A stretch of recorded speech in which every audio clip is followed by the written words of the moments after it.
Hey, what's going on, folks? It's Daniel Litwin, the voice of B2B, and welcome to another episode of the Flawless Execution podcast brought to you by UNICOM Engineering. It's good to be in the hot seat. We'll call it the white seat here today at the Market Scale HQ. And we're looking forward to digging into today's topic, which is all about making AI infrastructure easier to build, to buy, and to deploy. Right. Now, before we dive in, make sure that you're all tapped in on our previous episodes of the podcast, as well as other thought leadership from the team. You can do that by going to our website, unicomengineering.com, exactly as it sounds and is spelled, unicomengineering.com, and also by subscribing to the podcast, Flawless Execution. All right, I want to transition a little bit now and give some time to the OEM or ISV perspective here as well, right? That customer experience that we've been talking about, it doesn't happen by accident, right? It takes a lot of coordination, a lot of curation. Obviously, a good partner helps, is obviously critical. But it also depends on how solutions are engineered and delivered before they ever reach the site with that end use case in mind. So I want to look at this from the other side of the table with you, right? The OEMs and the ISVs who are building these solutions and some of their role in driving positive customer outcomes. So, here's a dynamic I find pretty fascinating.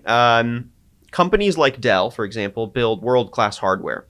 But then the moment that hardware has to be deployed in a customer environment, especially a non-standard one or one that's very dynamic, undergoes a lot of upgrades and changes, the complexity can explode in ways that a product organization isn't always designed to handle, right? All those complexities can kind of pop up even after you've already begun designing a solution, right?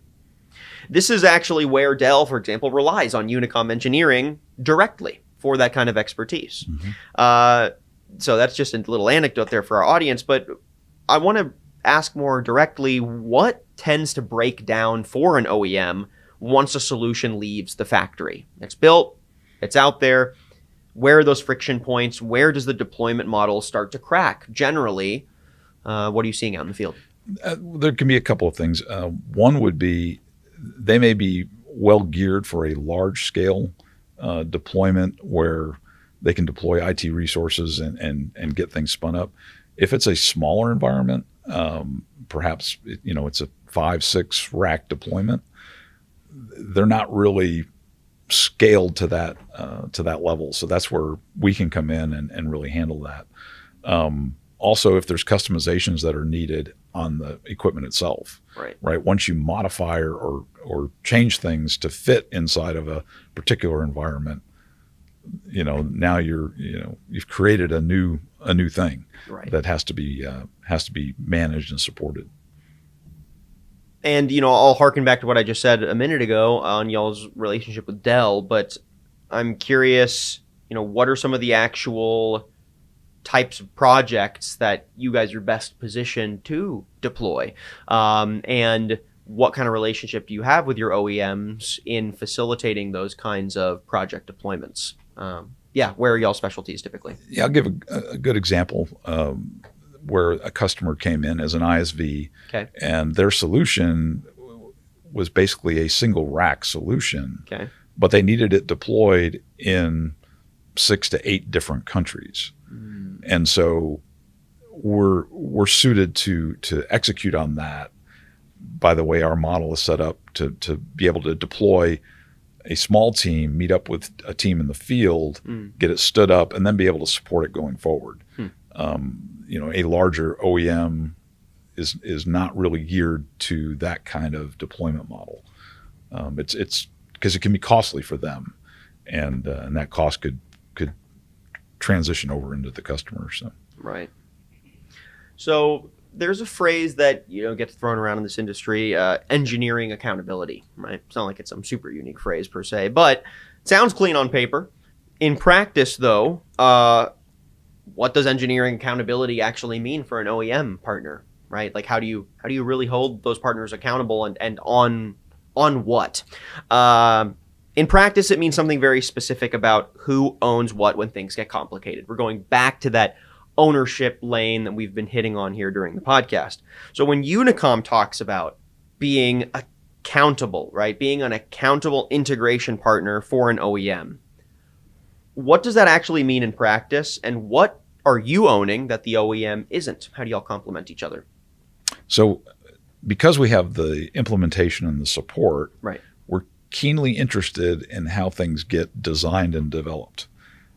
Because you can imagine that if it's not done right on the front side, the tail end of it gets pretty ugly. Right. And so our engineering teams and field engineers work closely up front with those OEMs to ensure success, and that the design is done in such a way that we're fully confident that when we get into day one and day two scenario, it's gonna work.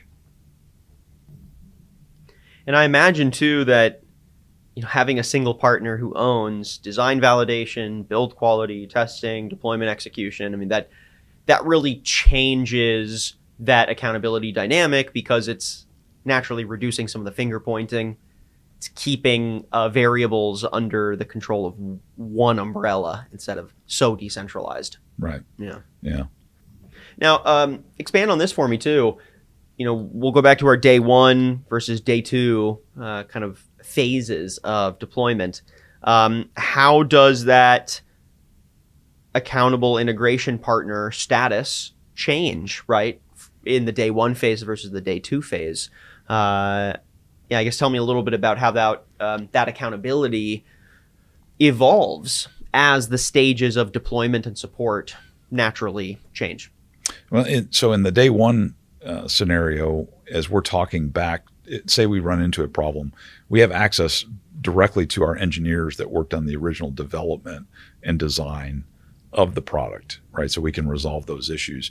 As we move into a 3 or 5 year contract where we're maintaining and supporting that environment, we can still go back to the engineering side of it to look for, hey, is there something now that's changed since we originally designed that product that needs to be updated or modified? And so that continuity all the way from the beginning to we've got some where we're supporting contracts out to 7 years. And so being able to still reach back and figure out, hey, this is how it was originally designed and how it was originally built, plays big dividends when you're trying to support something in that 5 year, year 6, year 7. I mean, that matters a lot. Yeah, so. Totally. Let's just expand on this a little bit more. But when we talk about these accountability relationships, which are critical, again, I just want to reemphasize for the audience, critical for successful deployments. They reduce so much headache for the customer. They make the customer experience seamless. They let the customer focus on their true use cases for these integrations rather than getting caught up in vendor project management, right? So again, OEMs are intentionally relying on UNICOM to reduce risk, right? Mm-hmm. That's huge for them. And this isn't just about outsourcing logistics. OEMs make strategic decisions about where to rely on integration partners at specific stages of the solution lifecycle, like we mentioned.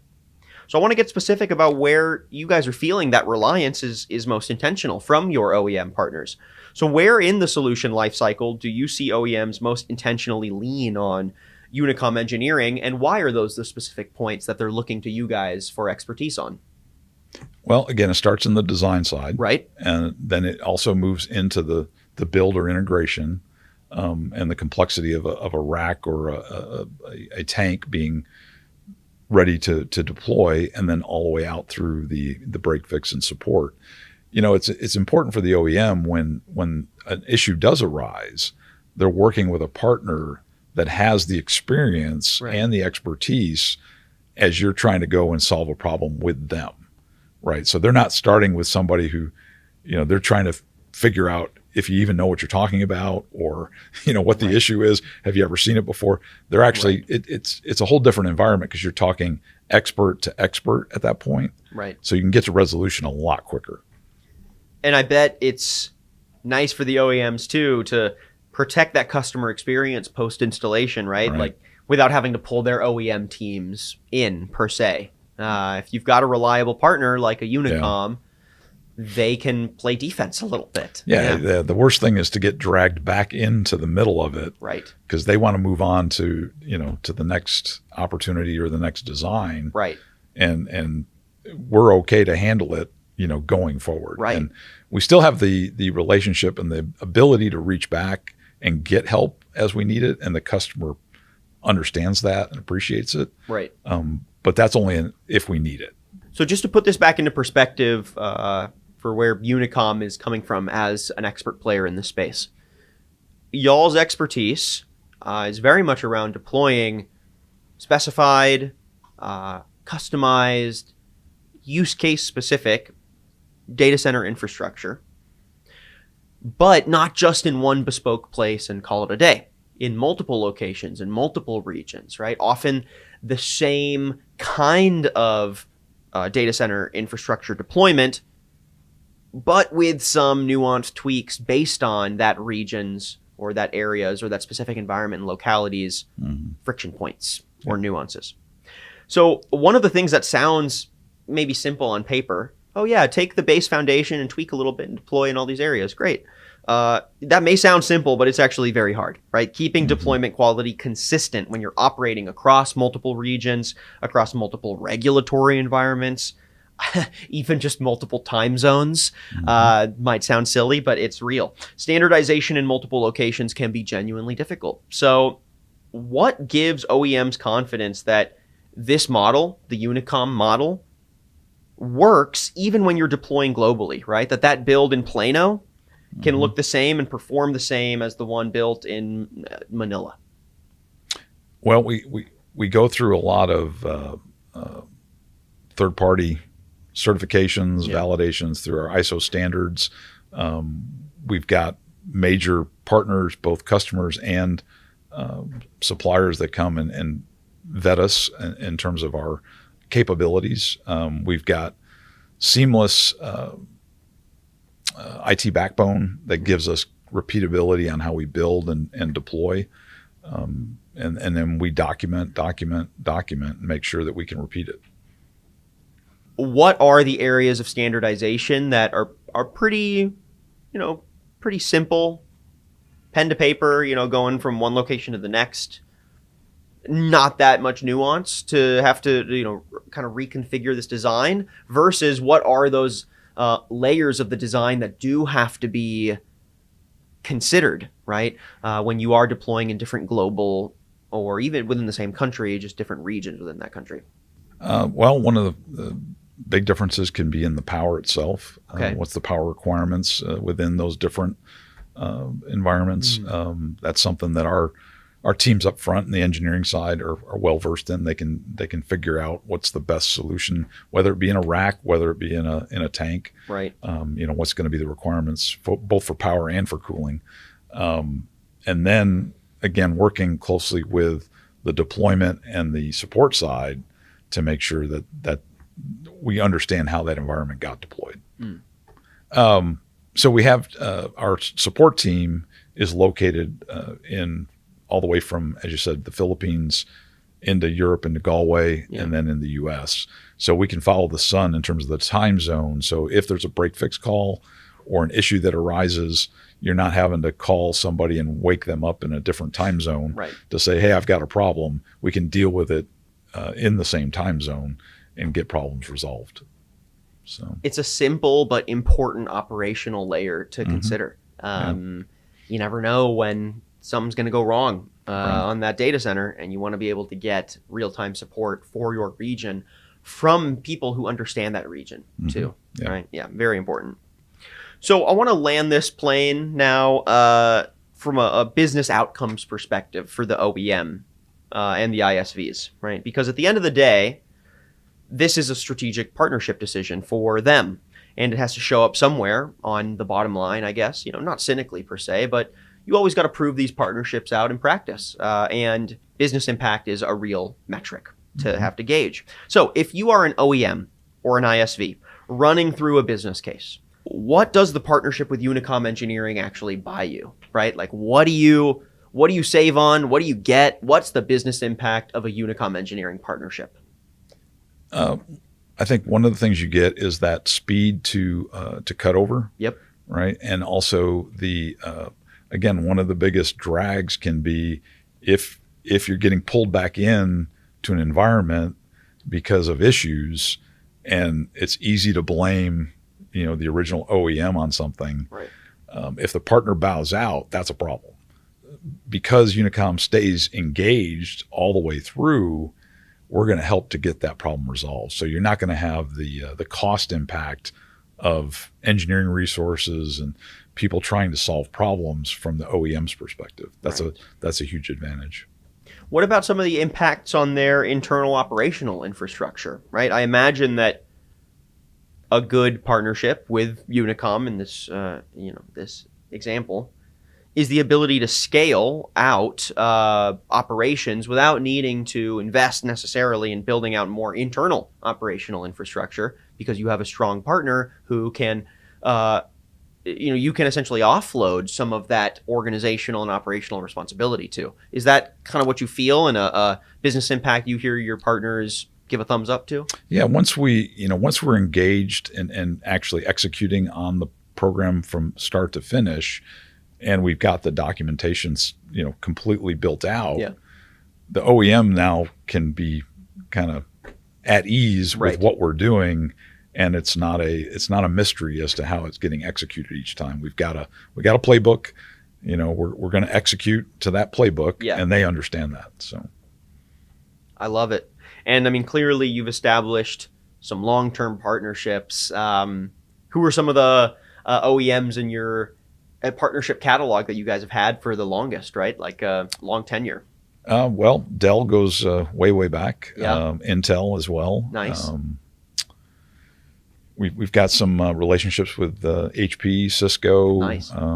Working with NVIDIA. I mean, there's pretty much everybody. If you draw a ring around the AI space, we're involved with them. Yeah. On the tank side, we've got partners with GRC, and on the direct-to-chip side with a company called Excelsius. So, yeah, it spans the gamut. So if it's an AI infrastructure play, we're involved with it. I like it. So the Venn diagram looks like a big circle. Mm-hmm. Yeah, very fun. Okay, time to wrap things up. This has been a really great conversation so far. Thank you for all your insights. I want to end things by drawing attention to the fact that whether you're buying infrastructure or you're delivering it, what I'm hearing here is a very similar theme, right? Complexity can be the enemy of success, and someone has to own that complexity regardless. You can't just kind of work your way around it. The nature of the industry is a lot of complexity, a lot of nuance based on the project, the use case, the industry, the region, the time zone, Mm-hmm. It all matters. So I want to zoom out for a second and make sure listeners have that clear mental model of where Unicom Engineering actually fits, because it's a specific and somewhat underappreciated position in the stack. So to wrap things up, if you had to describe where Unicom Engineering sits in the larger AI infrastructure ecosystem, what's the one-line version? What's your elevator pitch? Well, we sit between the OEMs and ISVs and that end customer to execute those AI solutions regardless of what the environment looks like. It can be immersion, it can be direct-to-chip, it can be air-cooled. We're going to sit in the middle like a shock absorber, and we're going to make it work. And as oddly as it sounds, we love complexity. So that's what makes us successful in that environment. Okay, last question. This is a final takeaway here for our audience. I want to close with something actionable. So we've got two different kinds of people listening, really, ideally, right? Including maybe just the hobbyists that want to tap into some Unicom content. But mainly, this podcast exists here for the people who need to deploy AI infrastructure, also for the people who need to deliver the AI infrastructure. So what's the one thing you want each of those audiences to walk away with from today's conversation? Let's start with the deployers. So the deployers in terms of the OEMs or ISVs, yeah. So we can keep it simple. We can take their solution and execute, and then they can go off and do what they need to do. So they're not going to get encumbered by ongoing engineering support and handholding. Love it. Now, what about for the customers? So for the end customer, it's all about success, right? And time to market so that they can get stood up, their solution gets stood up, cut over, and they can make revenue or money off of that solution. So it's all about time to market for them. Again, folks, we've been chatting with Jeff Hudgins, VP of Global Services at UNICOM Engineering. All right, that's all we've got for you today, folks. I'm Daniel Litwin, the voice of B2B, and we'll see you on the next episode of the Flawless Execution Podcast.